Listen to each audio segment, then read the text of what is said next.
Experience আজকে আপনাদের সামনে। অনেকে চিনেন আমাকে, নানানভাবে চিনেন, কেউ জেনে চিনেন, কেউ না জেনে চিনেন। আজকে মূলত আমাদের নতুন করে রাজশাহী জেলা এনসিপির আহ্বায়ক কমিটি দেওয়া হয়েছে। সেই উপলক্ষে মূলত একটা পরিচিতি সভার আমরা আজকে অ্যারেঞ্জ করেছি, সবার সাথে যেন আমাদের হৃদ্যতা বাড়ে। যেহেতু সময়ের এমন এক সন্ধিক্ষণে আমরা দাঁড়িয়ে, যে আপনারা সবাই জানেন স্বাধীনতা পূর্ববর্তী সময়ে আমাদের দেশ দীর্ঘ বছর পরাধীনতার যে এবং ব্রিটিশ শাসনের যে অনুশাসন, যে সিস্টেম, আমাদের মধ্যে একটা ভ্রান্ত মানসিকতা ডেভেলপ করেছে। তারপর তো পাকিস্তান 23 বছর লুটেপুটে নিয়ে যাওয়া, তারপর 55 বছরের বাংলাদেশের রাষ্ট্র ব্যবস্থা। এই দীর্ঘ জার্নিতে এদেশের মানুষের ভাগ্যের পরিবর্তনটা আসলে কোনোভাবেই হয়ে ওঠেনি। তাই তো এই 24শে জুলাই আমাদের সামনে এখন দুটা পথ খোলা। একটা হলো সেই আগের ট্র্যাডিশনাল রাজনৈতিক বিভাজন, অস্থিরতা, অসত্য কিংবা জবাবদিহিতার সংকট। আর অন্যদিকে জুলাই সনদের প্রতিজ্ঞা, অঙ্গীকার। এটাকে সামনে নিয়ে, এই ভাবনা নিয়ে মূলত এনসিপির যাত্রা শুরু। হয়তো অনেকের কাছেই, এবং এটাই চরম বাস্তবতা, যে নতুন তৈরি করা একটা দল নিয়ে সকলের কাছেই আমরা ভেরি মাইনর। কিন্তু আসার কথা হলো, এ দলে এমন কিছু মানুষের সম্পৃক্ততা ইতিমধ্যে তৈরি হয়েছে, যে মানুষগুলো সত্যিকারের দেশাত্মবোধের প্র্যাকটিস করবে বলে অঙ্গীকারবদ্ধ। এবং আপনারা ইতিমধ্যে খেয়াল করেছেন, আমার সেন্ট্রালরাও এটাকে যতটা সম্ভব পিউরিফাইড করে একটা চমৎকার, যাতে করে মাস পিপল এটাকে গ্রহণ করে, এরকম একটা প্রচেষ্টার মধ্যে আছে। আসলে আজকের এই দিনে খুব খুশি থেকে বিবৃতি দেবার কথা ছিল, কিন্তু একটা মনোকষ্ট বলা যেতে পারে। ইতিমধ্যে আপনারা, আমি বিশ্বাস করি যে সোসাইটির যে অ্যাবসুলেট মিরর, সোসাইটিকে যারা রিপ্রেজেন্ট করতে পারে, সোসাইটিকে যারা তুলে ধরতে পারে, যারা সত্য মিথ্যার পার্থক্যকারী, তারা আপনারা। আমি মূলত একটু আসতে চাচ্ছি অপ্রাসঙ্গিক কিছু বিষয় নিয়ে। আপনারা ইতিমধ্যে অনেক সাংবাদিকরা আমাকে, আমি সাইফুলকে ব্যক্তিগতভাবে নানানভাবে নানান তথ্য আপনারা পেয়েছেন বিভিন্ন জনের কাছে। বিভিন্ন জন আমাকে সেই বাস্তবতা, সেই প্রেক্ষাপট সম্পর্কে জানবার জন্য প্রশ্ন করেছেন। বিভিন্ন জনকে বিক্ষিপ্তভাবে বিভিন্ন প্রশ্নের উত্তর আমি দিয়েছি। কিন্তু আমার কোথাও মনে হয়েছে এটা নিয়ে সবার সাথে একযোগে আমার অবস্থানটুকু ক্লিয়ার করা প্রয়োজন।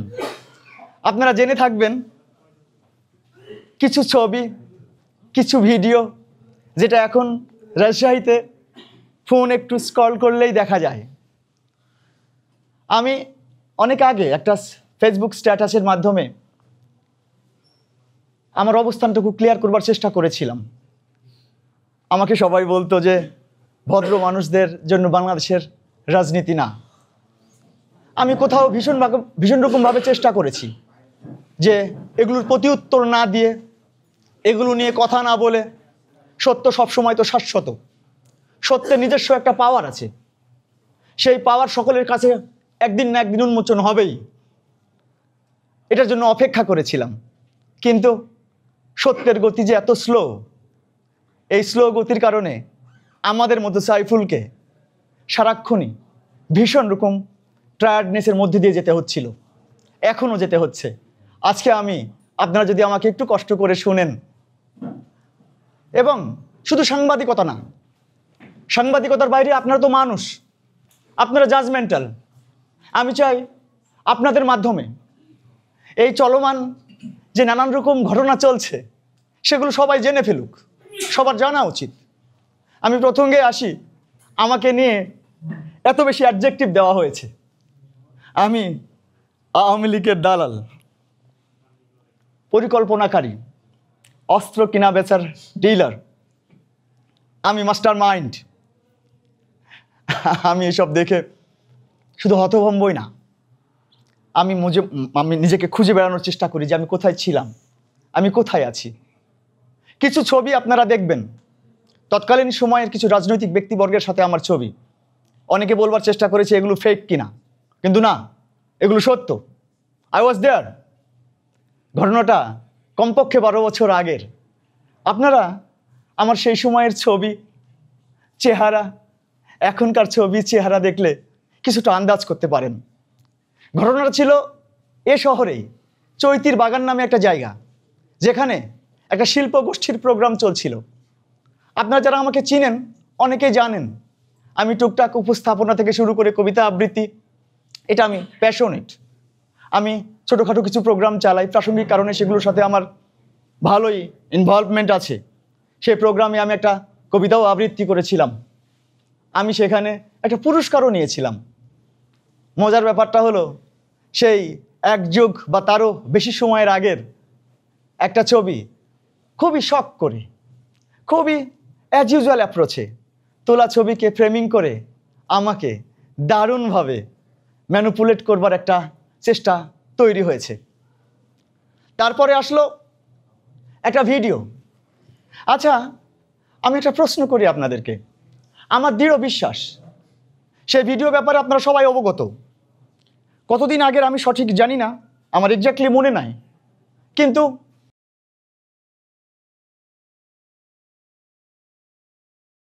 করতে পারি যে কারা কারা ওখানে একটু,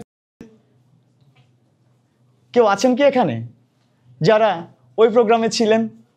ভাই ভাই আমি মানবিকভাবে আপনাকে একটা জিনিস জিজ্ঞাসা করতে চাই। ওই যে ওখানে নিশ্চয় আপনি ছিলেন, ভাই ওখানে কি ঘটেছিল বলেন তো? আমার অ্যাপ্রোচটা কেমন, কেন আমার ওখানে ঢোকা হয়েছিল? আপনি তো ওখানে শুধু একজন পাঠক হিসেবে গেছিলেন, আমরা এতটুকু জানি। একটা চিঠি যেটা কেউ পড়তে পারছিল না, সেটা আপনাকে দিয়ে পড়ানো হয়েছে। ভাই জানেন আমার বাসাটা ওখানেই। আমি টুকটাক একটু বিজনেস করি, আমি চা খাবার জন্য বাইরে বের হয়েছিলাম। বের হবার পরে ওখানে দাঁড়িয়ে আছি, আমাকে একটা ছেলে ডাকলো যে আপনি একটু ভিতরে আসেন তো। আমি ভিতরে গেলাম। আপনারা যারা ভিডিওটা আপনাদের কাছে আছে একটু ভালো করে দেখবেন। আমাকে ডাকা হলো, ডাকা হওয়ার পরে আমাকে বলা হলো যে ভাই এটা একটু পড়ে দেন। আমি বললাম এটা সম্পর্কে তো আমি কিচ্ছু জানি না। আমাকে সময় দেওয়া হলো, আপনি আগে পড়ে নেন। আমি 2-3 বার ব্যাপারটা পড়ে নিলাম। পড়ে নিয়ে তারা জানতো যে আমি উপস্থাপনাটা কিংবা কথা বলাটা কিংবা গুছিয়ে বলাটা এটা হয়তো আমার দ্বারা ভালো করে হবে। ভাই বলেন তো, রুবেলকে আপনারা সবাই চিনেন। ওই বাস্তবতায় আমার সেখানে কথা না বলবার সুযোগটা কতটুকু ছিল, আমি কি করতে পারতাম? আর ওটাই হয়ে গেল।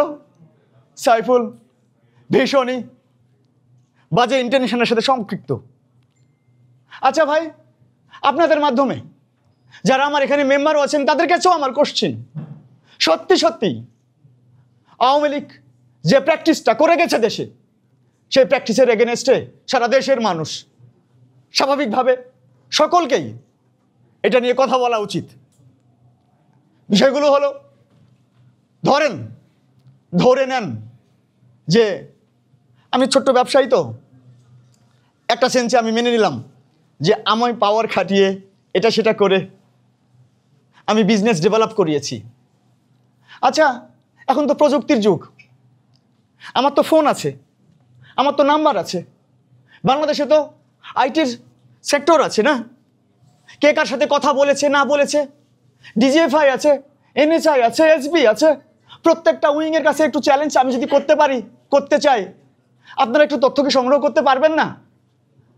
শুধু ওই দিন না, আমার যাবজ্জীবন পর্যন্ত আমার নাম্বারে কয়জন আছে রাজনৈতিক ব্যক্তিত্ব, আপনারা সকলকে চিনেন, তারা আমাকে ফোন দিয়েছে, কয়দিন আছে যে আমি তাদেরকে ফোন দিয়েছি? বরং যারা এই অপপ্রচার চালাচ্ছে, ও ভাই এই রুবেলি তো রাজশাহী কারাগারে আছে, আপনারা একটু খোঁজ নেন না ভাই, খোঁজ নিয়ে দেখেন না যারা ওখানে ভিজিটর তাদের তো নাম লেখা থাকে, কারা কারা ভিজিট করে। আপনি তার নাম্বার আমার নাম্বার অ্যালাইন করে একটু তথ্য বাইর করেন কিনা যে কখনো কোনো দিন কারোর সাথে কোনো রকম নেগোসিয়েশন, কথাবার্তা, এরকম প্রমাণ আপনারা পান কিনা? ও ভাই আমাকে বলা হচ্ছে আমি তার আগে পর্যন্ত আমার ফেসবুকের অনেক কিছু আমি ডিলিট করে দিয়েছি। ভাই আপনারাও তো আইটি এক্সপার্ট, আমি আমার ফোন দিব আপনাদেরকে। আমি একটা চ্যালেঞ্জ করছি আপনাদের সাথে, যদি আমার ফোন থেকে একটা কিছু ডিলিট করা হয়েছে, এরকম কিছু যদি হয়ে থাকে যে ডিলিট হয়েছে, এটা তো বের করতে পারবেন, কিংবা অনলিমি করা আছে বের করতে পারবেন। যদি ডিলিট হয়েছে এটাও প্রমাণিত হয়, আমি ভাই ধরে নিব হ্যাঁ আমি ছিলাম। আমি এর চাইতে কি বলবো? গতকাল দেখলাম, আমার কি দুর্ভাগ্য, সারা দেশে আমার প্রত্যেক বছরে 15 থেকে 20,000 স্টুডেন্ট থাকে। সারা দেশে এই স্টুডেন্টগুলোকে আমি ম্যানিপুলেট করি সত্যিকারের আদর্শিক মানুষ হিসেবে তৈরি করবার জন্য, সত্যিকারের ভালো সিটিজেন হিসেবে তৈরি করবার জন্য। ও ভাই সেই মানুষটা, যে মানুষটা তার জীবন দশায় আপনাদের সাথে চ্যালেঞ্জ থাকলো, একজনও যদি একটা জায়গাতেও কোনো দিনও সাইফুলের কোনো অনৈতিক কাজ করেছে সোসাইটিকে বিনষ্ট করবার জন্য, কোনো প্রকার ঘুষ সুদ এটা সেটা এই সেই কোনো কিছুর সাথে সম্পৃক্ত আমি ছিলাম, বের করতে পারেন, আমি করজোড়ে ক্ষমা চেয়ে আপনাদের কাছ থেকে চলে যাব। ভাই একটা প্রশ্নের অ্যান্সার দেন। ধরে নেন আমি আওয়ামী লীগের বিশাল ডোনার, তারা সবাই মনে করে যে আমি বিশাল কোনো কিছু। আর একটা তথ্য দিয়ে রাখি, যা ইনকাম করি তার অর্ধেকই বঞ্চিত ছেলে মেয়ে স্টুডেন্ট।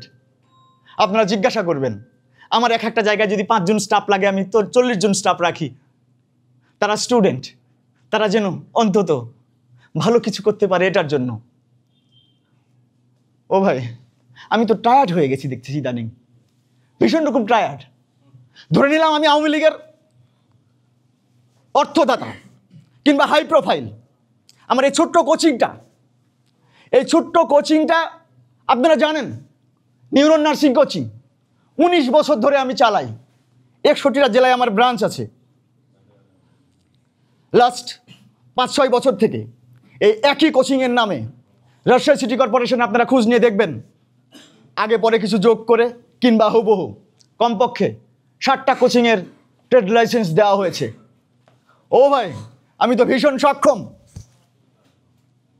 তাহলে কি আমি ওই সক্ষমতা দিয়ে, যেটা আমার একমাত্র বিজনেস, যেটার জন্য মাস পিপুলের সাথে আমার অ্যাটাচমেন্ট, আমি কি বন্ধ করতে পারতাম না?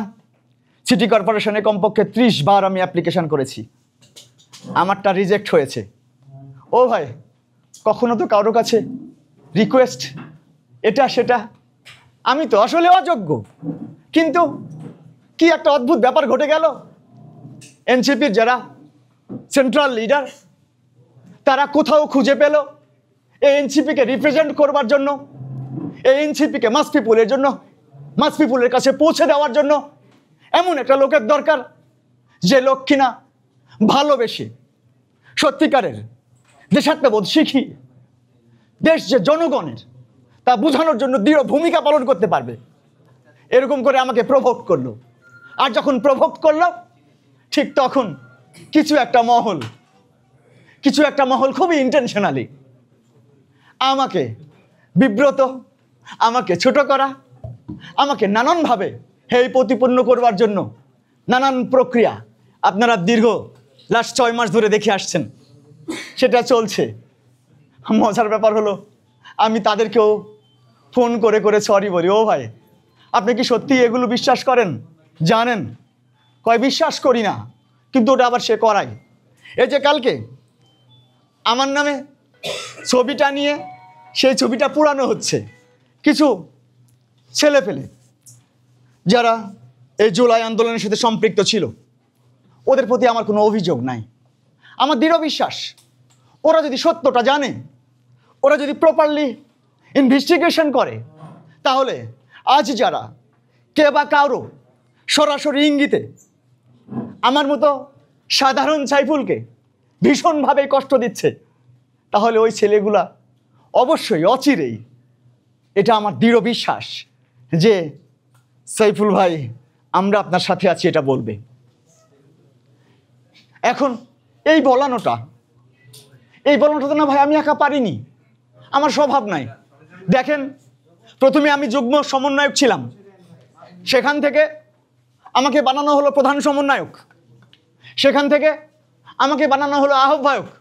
ও ভাই, এই জার্নিটা তো কম সময়ের না, বেশ লম্বা সময়ের জার্নি ছিল। এই জার্নিতে আমাকে ও সেন্ট্রাল থেকে বলে অনেক সময়, আপনি কখনো ফেসবুকে বা এটা সেটা কখনো লিখেন না কেন? আমি আসলে একটু প্রচার বিমুখ মানুষ, আর সেটাই হয়ে গেল আমার জন্য কাল। সাধারণ মানুষ অনেকেই বিশ্বাস করতে শুরু করেছে সাইফুল বোধহয় প্রতিবাদ করে না, এজন্য তাদের এলিগেশন সঠিক। ওই সাধারণ মানুষকে আমি কিভাবে বুঝাবো যে প্রতিনিয়ত সাইফুলরা সব সময় বিরোধী দল হয়ে থেকেছে? সত্য কথা বললে তো বাংলাদেশে কেউ কাউকে প্রায়োরিটি দেবে? এ দেশ তো অন্যরকম হয়ে গেছে ভাই। যারা যারা বেয়াদবিকে উস্কে দেয়, যারা এই পারপাসে শাউটিং করতে পারে, তারা এই দেশে ইভালুয়েটেড। ওই ক্যারেক্টার তো সাইফুলদের নাই, এজন্য কখনো কখনো বলা হয় you are not eligible here. হ্যাঁ, আমরা তো এলিজেবল।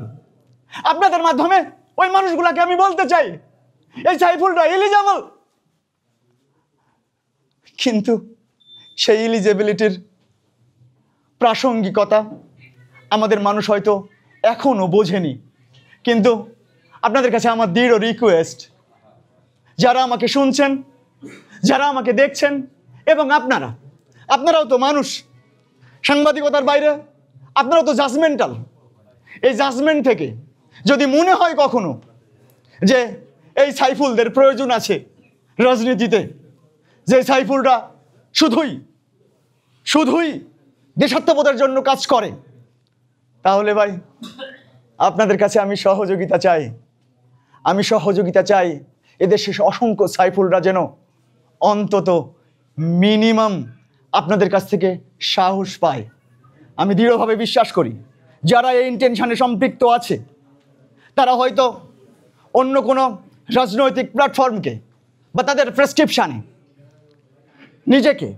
নিজেদেরকে পুরো একচ্ছত্র আধিপত্যের বিস্তার ইনশিওর করবার জন্য এ খেলায় মেতেছেন। কিন্তু চরম সত্য হলো, সত্য বিষয়টাকে প্রত্যেকটা মানুষ, মাস পিপল, আমাদের একটু দুই একটা প্রশ্ন নেন। হ্যাঁ।